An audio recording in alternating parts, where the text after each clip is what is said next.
All right, so up next, we have another keynote. This time, our speaker is from Elli, which, of course, everybody knows is a brand of the Volkswagen Group that provides energy and charging solutions. And we're going to hear about Elli's, you can even call it a revolution, from a mobility provider into a holistic energy ecosystem, and also what it's going to take to, in fact, open up new profit fields and also value creation. So let's have a warm welcome for the Senior Vice President at Volkswagen Group, Charging and Energy, and he's also the CEO of Elli. Ladies and gentlemen, please welcome Giovanni Palazzo. Hi there, Giovanni.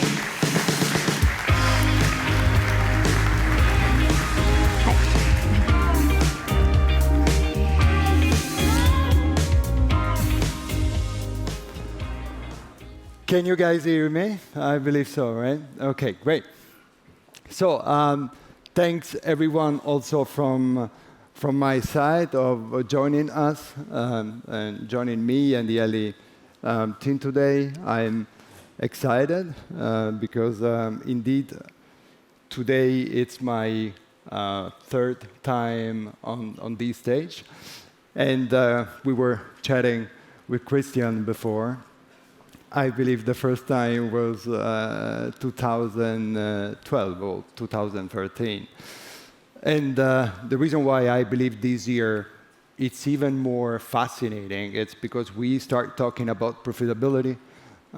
Actually, we did it a couple of times over the last couple of years. I started this business when I was very young, about 20 years ago. And it seems that this is finally coming through the way it should be, which is a lot of possibilities for all of us. So you will see that we are glad to join and to provide our perspective into what we think the business is going, at least on the Elli side, right?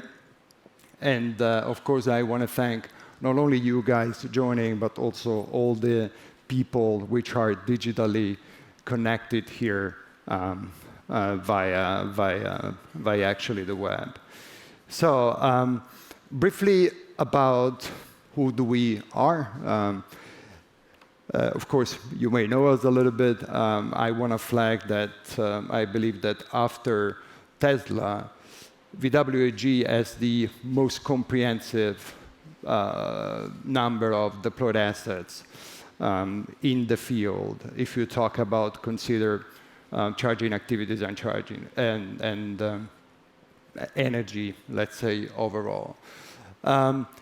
Main takeaways here, in my opinion, are two. So you see we have quite an exposure on the CPO side, especially in the US and actually in China. Well, actually, we have, what I believe, quite a strategic positioning on the MSP side in Europe. And the reason why I say that, because of course, the CPO space in Europe is becoming quite a crowded space, right? So as a late joiner coming in, putting capital into the market, try to really capture the best real estate, may be quite wild, even if there is a lot of great initiatives out there going on. So we have been spending a couple of months with the team lately to really try to understand, talking about profitability, how do we structure ourselves to make sure that we can chase and grow the company, chasing business the way we believe is more appropriate in terms of the strategy, but also in terms of internal organization, accountability, and so on. And you see that we organize ourselves across four main sales units. One is Elli Residential, is actually the B2C arm, if you want, of Elli. We may have Joshi Yaneman here, which has been appointed as the VP of Elli Residential. And then we have Elli Commercial, which is really the B2B space, right? This is where we're going to talk in a minute about the beta. This is very similar to what we did in the US for Electrify America. You may know that we have Electrify Commercial there, which is quite successful. into the market. And then we have the other two sales unit, which is really MSP and energy. They are both very, very fast growing at the moment. You don't see it right now, but we're going to spend a couple of seconds later on that. And we have what we call Elli Digital, because we are actually building competency in-house to try to support, let's say, software deployment directly by the Elli team. Of course, you don't know the story. You don't need to know the story of Elli over the last couple of years. But actually, you may remember, if you are especially active in Europe, that we started as an MSP. The team made a great job, in my opinion, despite the fact that MSP, as you will see, still plays a major role in the way we are addressing the market. But we have been trying to diversify, let's say, the business quite nicely. Why that? First, because if we talk profitability, MSP margin framework, it's quite small, right? It's very fluctuative. So you need to somehow diversify and de-risk the business a little bit.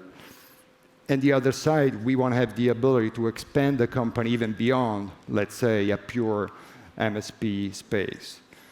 Despite that, the team has been doing a phenomenal job in establishing a strong MSP position in Europe. If you think that actually Elli is still quite relatively young as a company, right? So if you think that at the moment we have 530,000 charging point and counting, the growth rate is quite amazing. We are talking about 50% on a yearly basis. Of course, we are here talking with Christian and Object. We are deploying plug and charge right away across the Elli app. But most interesting, in my opinion, is the fact that we are creating and we are leveraging on the CPO experience that we have to try to drive EV drivers where actually the best CPOs are. Now, we try somehow to increase and to push CPOs to ensure the highest customer experience. And we are leveraging on this selected partner network on our side to try to really increase and somehow push CPOs towards higher standards in terms of charging. Pricing, incredibly important, challenging cost of view and how you make operations on the MSP side. It's quite interesting because on the pricing side, we have the ability to be, and we are working hard to be very competitive. And you may have seen, if you know us, maybe many of you guys are our customers, that we have 3 types of tariffs at the moment. And that's the way we are spreading also and created different ways of addressing different customer users and needs. I realize this is not a sales pitch for Elli, but I simply want to say that, of course, this is what we call Elli Commercial. And I simply want to say briefly to all of you, that's a great community. That, of course, we have the ability of providing turnkey charging solutions, energy management solution for businesses, and also for fleet operators. The way we do it, it's mainly, of course, around cohesive fleet solutions. We have very interesting, for maybe especially for car manufacturers, we have the ambition and the ability to white label the entire MSP stack, if you want it, or we can also white label the Elli app. We have the hardware piece, which is flexible and hardware, and of course we have consulting services, including networking and preparation for CPO business and so on. Regarding, let's say, profitability, again, if you look at the way Elli is making money at the moment, confidentially, let's say, in this space, I would say that 50%, 55% of the revenues and the profits at the moment are mainly coming from hardware sales. So we are now thinking about how you scale up the business, we are on a process to really understand how we can transition profit and revenue generations to energy management and charging services at the moment. And I tell you why this is happening in 1 second. Indeed, the biggest transformation we are undergoing inside the organization at the moment, it's really by switching company direction, mainly towards software and energy. And the way we do that, it's by the fact that you may have seen that just a couple of weeks ago, Elli was the first company to be listed on the Apex market, the first company associated to an automotive or a car manufacturer, of course. And the reason why we do that is because we see supporting from data, but of course it's something that everyone is witnessing at the moment, that if we want to decarbonize society in a way which is consistent, proper, and sustainable, what actually the level of renewables that we need to put in place in the upcoming years is enormous. And that's the chance, right? That's the chance because we have the ability to balance that fluctuation. And especially this is also interesting because it gives us the possibility to really create a model about how you can potentially leverage revenue generation and profit from this massive production that you have on renewables. You see the figures on the left side. This is only Germany in terms of potential growth and scale by 2045. So quite interesting figure. Of course, if you try to mentalize this potential growth on global level, this is what actually the business and the money are being the next couple of years. Why Apex and why trading? Because we believe that arbitrage trading will be one of the main sources and what actually very likely we're going to see the biggest fund on the Elli side in the future. We are already doing that, so this is not really PowerPoint. We are already piloting arbitrage trading at the moment on a smaller scale.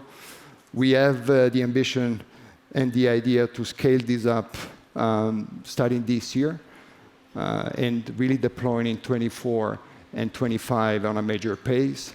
The idea would be to build power centers that have the capacity of 200 to 150 megawatts, and of course the ability after that to deploy the same energy and the same technology to really put battery under management about that. I told you about the fact that we believe that in about 2026, 27, we believe that profit for Elli may come mainly 60-65% from energy. So that's the kind of switch we are witnessing, and we are bringing the company at the moment. So of course, once you identify that your company is on that process of going or undergoing through a massive change, we decided that we wanted to produce and to own the energy stack in-house.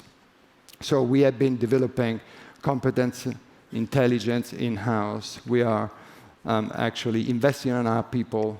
If you want increase also perspective, company evaluation, by building the energy stack inside Elli.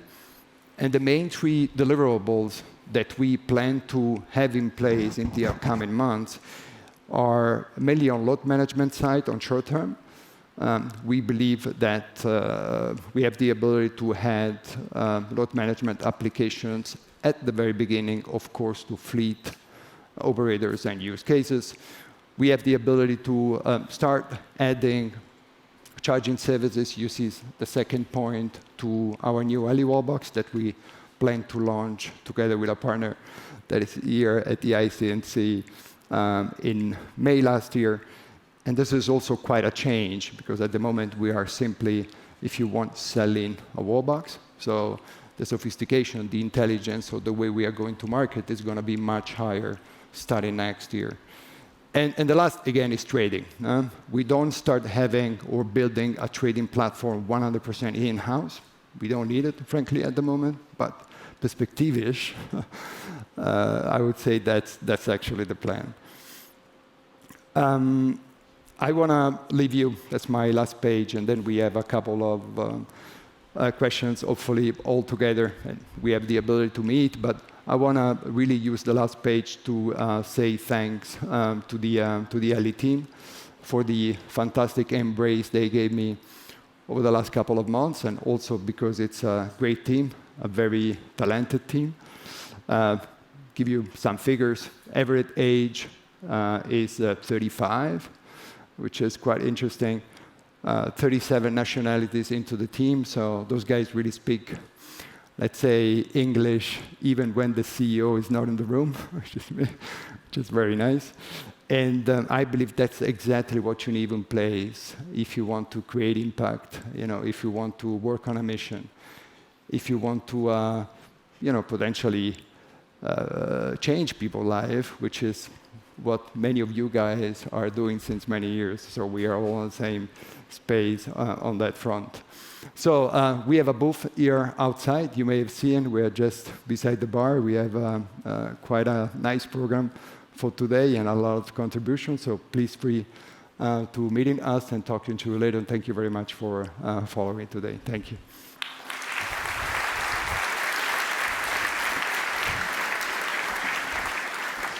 So Giovanni, thank you very much indeed. Just a quick reminder for our guests. You notice we can also ask questions the old-fashioned way. So if somebody would like to just stand up and speak up from the audience here in Berlin, you can just raise your hand, and we have colleagues ready with the microphone, so we can do it the real, personal, interactive, face-to-face, old-fashioned way. Or, of course, if you prefer, also for those of you who are watching on the live stream, you can send in your questions using the app. So we will open both options for that. So while people are thinking about their own questions or maybe sending them into the app, Giovanni, this is a really big move for Elli, going from being a mobility provider to being an energy provider. How are you preparing your team for this transition? Yeah.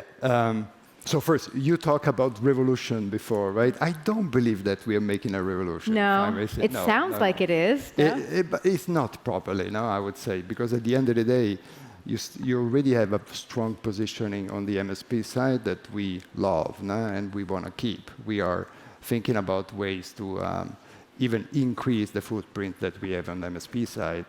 Your sibling adding one piece to it, because indeed, I said before, I made the jokes, like you don't want to have all your chips in one place, right? And I believe, especially if you see there are some great trends coming in, especially on the energy management side, if you decide that your company wants somehow to play a part in that role, then you need to start building upfront competency in-house and understand also which is the business model that you want to play. And coming back on the energy side, the reason why I'm telling to you is not really, let's say, a revolution, because the level of competency you have on the energy side at Elli is quite interesting. If you think about it, guys, Elli already has an energy contract, Naturstrom in Germany, which is quite an interesting proposition if you already have an MSP and if you want to grow, let's say, on the CPO space, on a commercial business. And second, of course, you have a lot of ability to scale and grow competencies around charging services, which is quite easy because the team has really the possibility to deploy those services and bring it to market. So if you want, I would say we are simply unleashing potential at the moment, instead of creating anything really from scratch. Yeah, right? That's a really interesting way to look at it. Yeah. Any questions from our audience? The old-fashioned way, hooray! Yeah, we have one right over please. here, so yeah, can we get a microphone? Just a moment, everybody can hear the question. Let's get the microphone over. I like the old-fashioned way. We can see. Me too, frankly. Yes. Yeah. Me too, by the way. Henrik from Quello. Giovanni, I did not understand. Henrik from Quello. Quello, of course, yeah. So we've got companies like BMW that don't really do anything at all haptic aside. And we've got companies like Mercedes that do invest in their own fast charging network right now recently. But I'm not aware that there's any other OEM that goes so far as you guys are doing. So It would change. It would change. Yeah, that may. But what I would like to do is, or I would like to ask you is, from an OEM, from an automotive builder perspective, what is the rationale to go as far as you guys are going? Yeah. I mean, as a standalone company, I understand it. From an OEM perspective, not necessarily. So we would need like 2 hours for this question. We don't have 2 hours. We don't have, and she knows that I can talk quite lengthy, right? So I simply want to say it really depends on the motivation, right? Jumping into the CPO business at the moment, you need to take a very, very conscious decision. Very conscious decision. And also you need to understand what kind of model you are following. If you're looking for sustainability, as a late joiner, quite place to be, quite difficult, right? If you have, and I'm not mentioning any car manufacturer, and I do it on purpose because it's not really in my space or in my role to talk about them. But some of them may have a marketing communication. Some of them may have the ability to try to show the ability they have to move the business into a new business model and the ability to deliver on that as well. And then actually on the other side, you have Tesla, which is leading the charge a little bit. Those guys are, in the past at least, they've been seen charging, I wouldn't say as a cost center, because that's not the space, but charging has been a key element to make sure that you have strong asset in place to then deploy and sell the units into the field, right? So that was the strategy angle they found. Others, in some cases, again, it's not in my place to judge, but I believe in some cases the strategy direction of the car manufacturer is very clear. I want to build big charging hubs for my company with a luxury high-end design. I cannot cover all the countries, of course. And for the guys who run CPO businesses in the past, very likely those stations would always have a negative NPV, right? But we are doing it anyway because we believe it's the right things to do. And then regarding other car manufacturers, there is a fascinating initiative from the OEMs at the moment in the United States. We call it the Seven Sisters. These guys are coming together and they want to build a huge charging network in the US, which is going to help, right? Because frankly, we are, especially if you see the kind of explosion EVs is going to have in the United States and North America soon, I believe there is enough space for everyone. But that was a different motivation for the OEMs to jump in. So again, we take hours, but I believe it really depends on what is your driver. And especially, I believe we made quite an experience with CPO in the last couple of years. Governance and decision-making is going to decide the charging pace of some of these initiatives over time, right? Because when you run a CPO, you need to have fast decision-making and a lot of capital. And it's quite difficult to create, let's say, the same opinion about different shareholders, when you have to deploy assets in the field which are really asset-heavy. Okay? Yeah.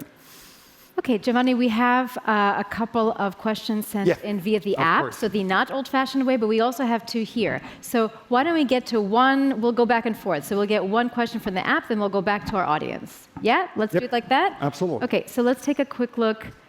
Will Volkswagen connect to EV apps?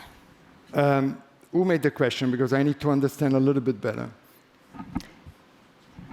Oh. Yeah. You did? Okay, so just 1 second. Let's bring the microphone so everybody can hear. So I need your help to... Yeah, this man right over here. Raise your hand again so we can find you. There we go. Okay, so it's a... I'm Hans Alders from the Netherlands. We have the app grid.com. And what we do is make the visibilities of all EV chargers all over the world. So that's the reason why we ask, will Volkswagen connect to EV apps who show pricing, quality, things like that? Because we are launching a platform for EV charging. Look, it's... you want a straight answer? Yeah. You want to have a straight answer. Okay. So the answer is, it's really, let's say, it depends, right? So...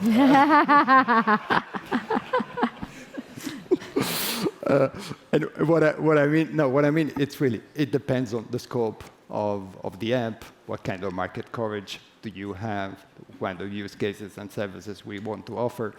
If you want to have the straight answer is that, are we looking for ways to increase interesting and capability of the MSP offering to the market of Elli? Yes, of course. Are we open to embark and to make a strategic cooperation with the great companies that there? Absolutely, no? As well. So we are an inclusive and open company, and we look for ways to, again, very likely decrease the capex or the investment on our side if we have people that are doing stuff much better than you're doing already, right? So, yeah. Yep. Okay, so thank you very much for that. We had a question right over here, and then maybe we'll go back to the app, and then to the ladies first. Yeah, here we go. Hi there, Claire Weiler from Fermata Energy. We develop vehicle to Fermata, grid. of course. I know you guys quite well, yeah? How are you guys doing? That's good to know. Great, you can talk after. So we develop bidirectional software. Yes, of course, yeah. And I guess EVs that are enabled with bidirectionality can deliver 10 to 15 times more value than standard EVs in arbitrage and wholesale markets, et cetera. So my question was just, what is, Elli's strategy regarding V2G? Yeah, no, absolutely. Look, it's a great stuff because actually I believe I had to mention in my presentation that we are totally looking at V2G and ways to find our way into that space. I believe I can say to everyone that within Elli Residential, we are, of course, preparing the next, what we call AC unit, but we have a DC BD, which is in the pipeline, which is coming in 25. So the answer is yes, we believe into this. And to be very honest, we are also discussing two other AC BD possibilities. There are a lot of strains at the moment, right? So DC is better, AC is cheaper, so we are following all that discussion. But we believe that we will be absolutely ready to cover that market ASAP. Then we have the next fundamental question. It's about pricing, right, and threshold. So how many people, maybe in this room, many, but out of this room, people who has been pushing the business over the last couple of years, how many people out there will be willing to take 1,000, 1,200, 1,300 euros to buy a BD DC unit? It's an open question, right? So I believe we talked about sustainability before positioning into the market. And I believe what we do here collectively, we need, and it's very difficult for me because I would love to do, and I tend to do a lot of things, right, inside the organization, but we are trying to focus on scope, on topics that we believe they are coming quite fast, with a sizable, let's say, ROI, and then we need to make a conscious decision if you want to enter the business and how you want to enter that business, right? So DC, definitely. Also, storage application. As you see, it's an interesting business, but we are deciding to take a very specific track there, which is arbitrage training, which is different from, let's say, only storage, right? You need a license, you need a lot of intelligence, you need a lot of software capabilities, complex, but there is some music there. So, but thank you for the question. Yeah. Oh, we have another question. Can we get his mic on, please? Ja, ciao Giovanni, I'm Claudio. I'm from... Claudio, sei italiano? Sono italiano, aber auch Deutsch. I'm from Ridergy. We also do energy management. And one thing that I think is crucial, given the climate goals and really the urgency we're facing, is collaboration. And the complexities involved in energy management, considering all the integrations with different devices, different systems that are out there. Yeah. Geographies that are there. I was wondering, to what extent you're thinking about all in-house and working together with partners so that we are faster as an industry as well. Yeah. Thank you. Fantastic question, because frankly, why you want to maintain core competencies in-house? Of course, you need to rely, and you want to rely on externals to make sure that you get deliveries according to your specs, according to the time to market, and according to the cost that you have in a business plan. And to be very honest, simply to deploy some of these models, you don't have enough capacity in-house to make sure that you scale up team size and team organization for a specific business model whose ROI is still uncertain, right? So the models that we are doing at the moment, we are trying to keep, of course, core competencies in size, especially at top management level. Then we have team and software teams inside Elli Digital. They are writing codes and really, making sure that we have the main core software competency embedded inside the organization. But then you need to make sure that we have enough fluctuation, which is linked by speed and time to market, that you want to have on your books. So we are really working on a lot of software companies at the moment to make sure that we are, again, working on something which is competitive and which is fast enough. Of course, yeah. Yeah, Giovanni, it looks like we're just about out of time. I know there were a few more questions for you in the audience and also sent in via the app. But you are here, you have a booth. And where can everybody find you? Just here outside, I believe, just right in front of you guys. Yeah. Okay, so clearly lots to talk about still. Yeah, thank you. Giovanni Palazzo, thank you very much indeed. Thank you. Thank you. Thank you.